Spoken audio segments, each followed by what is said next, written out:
Ensinkano eno ebaddemu abalamuzi b'omu kitundu ab'amakomera n'abakulira poliisi mu kitundu kino okusala entotto butya bwe bagenda okuwulira bukubirira egimu ku misango egiri mu kkooti enkulu.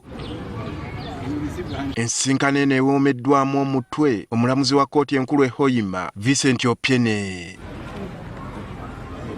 Bw'abadde ayogerako n'abalamuzi abagenda okuwuliriza emisango gino, omulamuzi Opiene akkaatirizza ekyokukwatagana eri abakozi ba kkooti n'abategeeza ng'okukolera awamu kye kijja okubatuusa ku buwanguzi. The success of these sessions relies on collaboration among the suspects.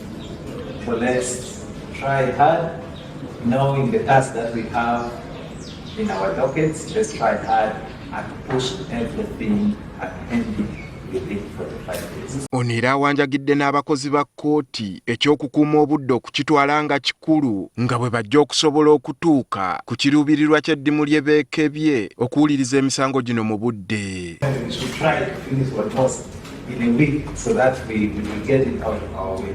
We need to follow some time. Eri ekitongole ky'amakomera akyebazizzaako ensusso okubanguyizanga omulimu gwabwe okuleetanga abavunaanwa mu budde. Thank you, prisons. You have been the best. Not at any one moment have we reached here and prisons are not yet here. Please send our regards to your colleague, the head of the station. Tell him we are so grateful. George Kunuhira, omulamuzi wa kkooti esookerwako e Hoima, atenderezza omulamuzi Opiene olw'okukola obuteebalira okulaba ng'emisango egya Naggomola giwulirwa, ky'agamba nti kiyambyeko okukendeeza emisango egyetuumye mu kkooti kw'ossa abantu okufuna obwenkanya mu budde. You always here in court, 8 hours handling matters. Thank you for the commitment. Yes, at least you've been here.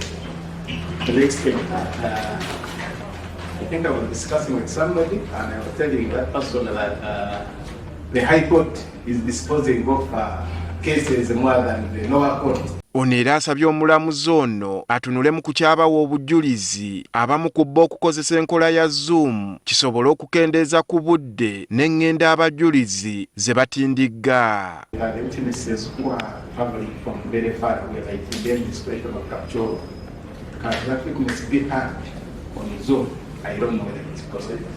Maybe it would ease on that problem. Ye Godisiti Namasiko amyuka akulira okunoonyereza ku misango mu Albertine South ategeezezza nga bo poliisi bwe bakola obutaweera okulaba ng'ogwabwe bagukola mu kunoonyereza ku misango, n'asaba ekitongole ekiramuzi okubaluŋŋamyanga mu mulimu gwabwe.